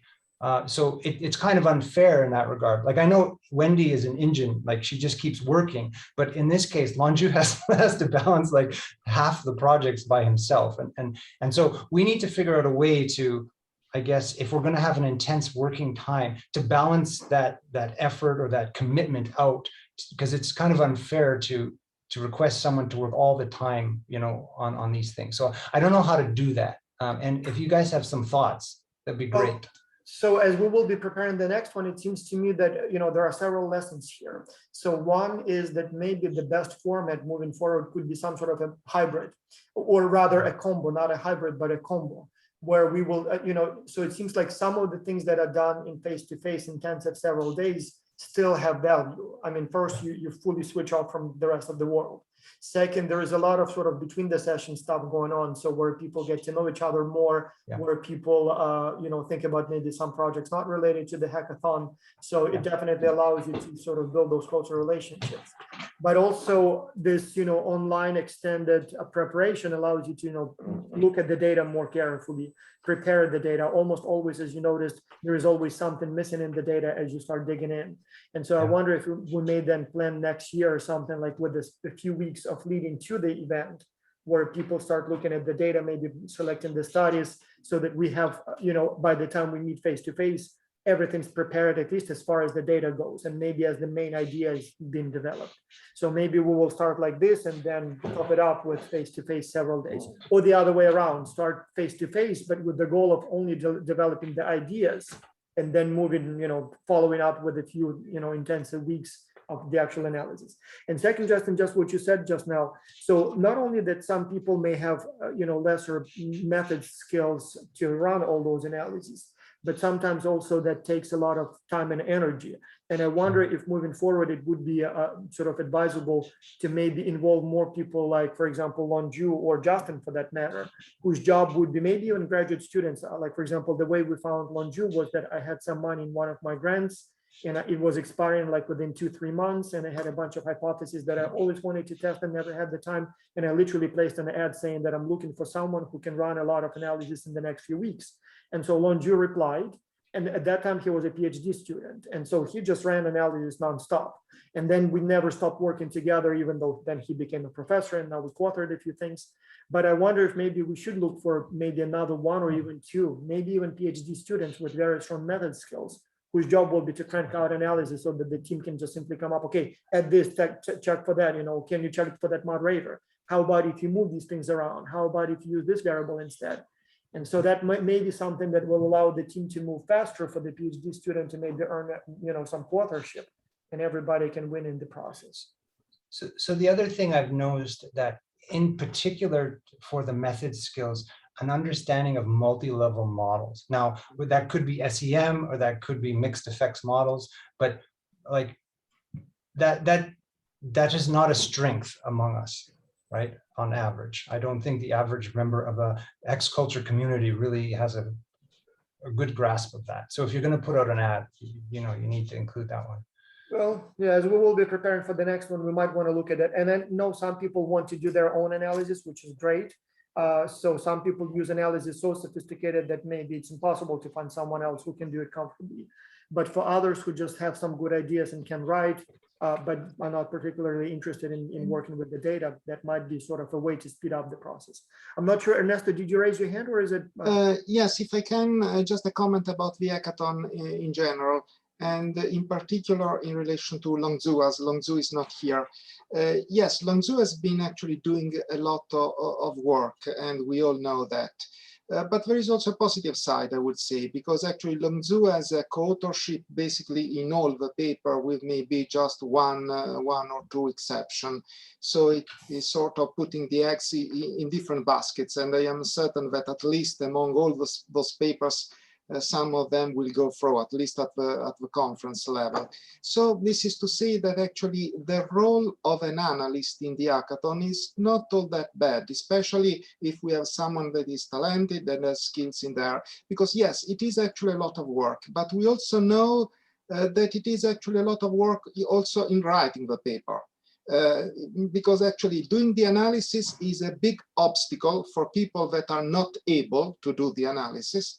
But we all know that once you have the analysis, 90% of the time you don't go anywhere because it is actually not enough. Writing a paper around the analysis is actually much more work than the analysis itself, especially for talented people in analysis. Because if you're working on 10 different papers, maybe adapting the analysis to one in respect to another, once you know the technique, it is not a big effort. So answering to what Vas was saying, I think that the role of Longzhu was great here.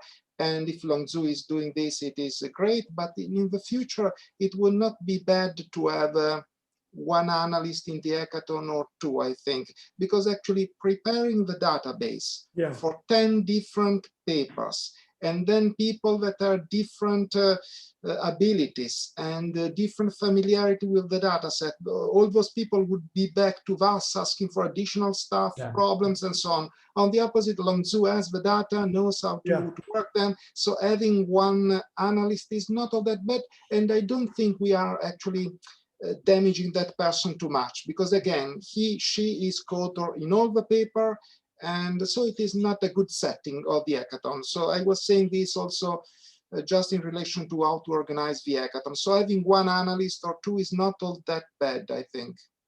If I may also some behind the scenes sort of comment, because many people may not realize it. So Ernesto, I completely agree with you, and so Longzhu will sort of not be hopefully left with nothing. But the truth is that in many cases, as you said, many of those papers where we ran the analysis did not result in publications, for either because analysis weren't, did not reveal what we expected, or because, as you said, writing the paper is a lot of work and sometimes even more difficult than running analysis. And so I will say that, for example, Justin here, but also Longzhu, who is not here, we've had, Justin, correct me if I'm wrong, but at least a dozen of analyses. Yeah, lots. Where Justin, for example, has invested in the beginning of the project a lot of time, and then it didn't go anywhere. And so while that chunk of work is sort of predictable and maybe even less work than the actual writing, but if it doesn't go anywhere, all that time is lost. And so one worry I have, again, for Justin and for Longzhu here is that, yes, if all of those papers will get published, Longzhu, or whoever else did the analysis will not be sort of left with nothing. The question is, will they be published? And if not, then in many cases, all those hours, and it takes, as you said, preparing the data, figuring out which variables. In many cases, it goes some, a lot of meetings. In many cases, some things, come out, not as expected. So you have to look for new variables. And so all that preparatory work that seems like just, we're so preparing. In reality, it's a lot of time, a lot of energy. And in many cases, those people who put in that, time in the beginning may not have anything coming out of this if the paper eventually is not published. So kind of be respectful of that part, because sometimes people don't Maybe realize. we might even put in some money for the analyst, for example. Maybe we might ask more money for the hackathon and give a small compensation to the analyst in addition to the co-authorship to all the papers. That may not be such a bad idea, because like, for example, especially in the online format, if it were face-to-face as we do it, the money would be spent everything on basically food and housing. So here we didn't really need to do that. So we raised something like $1,500, a little bit more.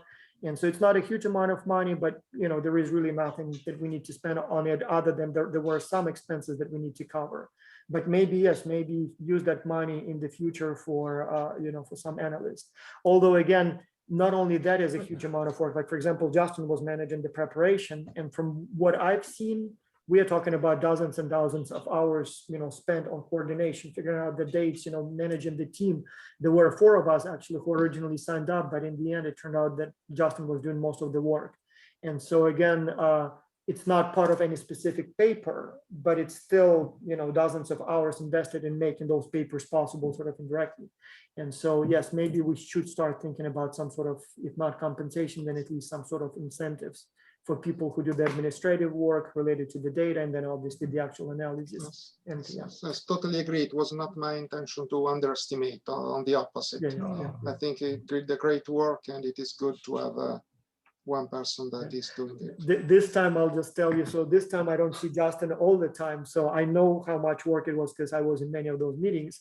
But I remember, again, Justin, when we were in Wisconsin. So, being a host, that's a lot of work. Like, all those coffee in the morning, all those t-shirts, all those, meetings with the dean of the school. And I remember several times Justin, like, literally just running between his home, between the campus, between the restaurant. So, like, literally the guy was like, not really sweating, in the literal sense, but I mean, he was like running. And so, and then on top of that, still sometimes finding time to do some paper. So this time I don't see it because we're not on the ground, so I can see all the details behind the scene. But yeah, organizing the event sometimes takes time. So yeah. So I appreciate all those positive comments, and yeah, it takes some effort. I wouldn't say the effort is a big deal, because I would, I guess, advocate for everyone to find your unique way of contributing to X culture, whatever that is. And so in my way, I like the research. I probably know the data better than most, and so forth. And so the hackathon seemed like a natural fit.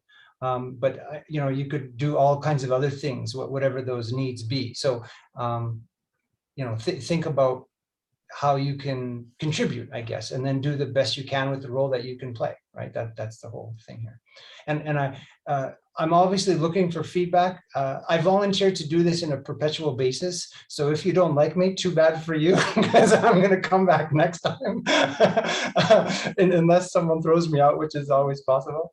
But if you have some feedback and how we can improve, by all means, share it. Maybe not in this forum, but send an email to somebody. And if you don't want to talk with me directly, obviously, maybe Voss or somebody else, and that's great. Because we're always looking to do things better and improve for you guys, because it's the community that's important, right? So for the next event, I propose Austria. So Wendy always had that beautiful background. And so we should go either hiking in the summer or skiing in winter. It seems like, like a very good location. I'm not sure if it would be, cheap to stay there, but hey, if you're interested, I can totally look. Although I think 2021 is Miami, 2022 is Miami, isn't it? Are they doing the conference will probably be here. But if we want to have a hackathon away from the AIB, I'll set it up. Yeah. So let's see where we'll have the conferences next year, and we'll try to, so that we'll not have to do the double travel. So, but yeah. Okay, so I guess without further ado then, I want to again express my thanks to everybody, because the event could not be this successful, even though that one project that I was sort of leading, and I'll take the blame, turned into a potato. Every other project looks like it's on its way to being successful. So that's fantastic. And I just want to say thank you once again for making this hackathon the great experience that it was. It's really not the organizer. It's really you guys that make it. Justin, Let's there take a is a, group photo, there is a right? digital hand hub. I think it is Hafsa. Oh, Yes, Hafsa. yes. Yeah, Thank you for noticing. Yeah, I please. actually want to take advantage of the presence of the other team who is studying peer evaluation and self-evaluation. Earlier on, Wendy said that we were reluctant to look at self-evaluation alone without the gender part, because we know that someone else was working on it. But now that I have seen the project, I think you are far ahead of us and you are focusing more on peer evaluation. So I was wondering if we were at liberty of exploring the subject of self-evaluation and leadership.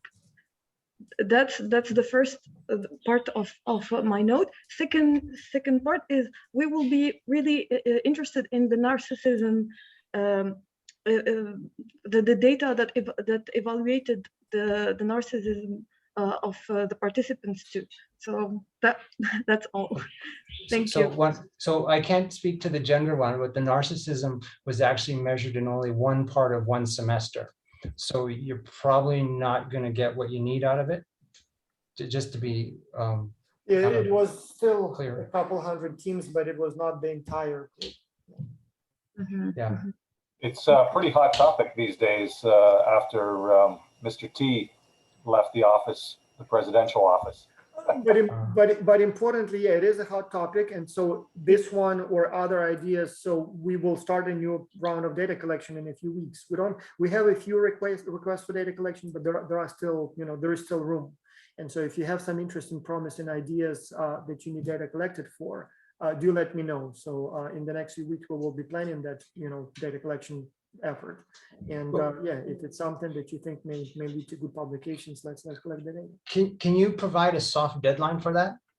Well, so ideally would like to have everything more or less planned sometime by mid-August, maybe early August. But in reality, if something interesting comes up later, like even sometimes in the middle of the semester, like if it's something quick, a couple of questions, we can pretty much incorporate it as long as, it's a couple of days before the next survey goes out. It will not be possible if it's like a little survey with 200 questions, as sometimes people say. For my dissertation, nothing big, will take only about an hour to complete 200 questions. So those obviously would be hard. But if it's something quick and simple, just needs to be added, probably can be added even last minute. Vaz, I do know I will have a few questions that I'll need added for the e-learning once we have that set up, but yeah. And for some of these, again, it doesn't have to be a questionnaire. It may be an experimental design. Like maybe it could be, a few teams that do it this way or that way. Those are always more difficult to manage. So it's not just, sometimes it literally requires different types of communication, different instructions. But if it's an interesting experiment, even that is possible. Ross, I have a different question. Drew, what's up? So Justin and I am having a meeting for data crunching for faculty impact on students' performance. So for that, we need latest data of 2021. Is it possible to provide us before Thursday, or it will take more time to incorporate into our code books? That's comments for, you mean professors or? The student performance for this semester that just. Oh, you mean the comments from the professors? No, the data from the students. Oh, the data from the students already. So no, yeah. So those the early track is now full. I mean the 2021 both are in the database. The only thing that is not in the base, so we have individual, we have team. I think we have the comments, but I think the class is not ready yet. So there are a few of those kind of stranger entities that we usually don't use. I think not all of them are ready, but otherwise the main ones are all in. So in the big file, everything's ready. The only thing that I also still need to do, I wanted to regroup the variables because the new ones that were added at the bottom, so to speak. And so now in the code book, in the latest one, it's a little kind of not by the topic. And so I want to go through this, I'll probably spend some time this week to clean it up, make sure that nothing's, duplicating sorted by topic. So that it's a little easier to navigate. Okay. But otherwise it's ready. Perfect. Okay, thank you. All right, well, thank you, everyone. Maybe we should take a group photo before we go home. So I don't know, do we want to do like the Wait a second, wait a second. Let me put my hackathon picture up before you take the group somebody- photo. somebody Hey, put has- your glasses back on, Wendy. Oh, yeah, yeah. There you go. So when we take the sculpture photo, so we usually do like, like at the beginning, everybody is a little shy and they do like little hacks. And then by the end, they go like with a bigger axe. And then at the end, they go like with the, like, yay, rock on. And so I don't know at which stage we are at this time, but maybe we can take a photo. So a little X, anyone, now the I'll give only you a problem little to X. me is I got a big X. what I'll do is I'll do it like this. Yeah. So X, ready, said, X culture. Yeah, okay, so I got it. All right, well, so then see you all. Did I take the picture? Oh yeah, hold on. Oh, so, sorry. Oh, one more time, sorry. My apology. Just a second. Yay, boom. Okay, and now I have to select the picture. Okay, so all done. I forgot that I'm taking a snapshot, so I had to. Okay, I got it. I'll send you the picture. Okay, thanks everybody. Thanks, Justin. Thanks, See you Bob. soon. Thanks, Thank you. everyone. Bye-bye. Bye-bye. So let's reconnect in about half a year and see who will manage to submit the papers to the conference. Okay. Bye. Bye-bye. everyone. Bye-bye. Thank you.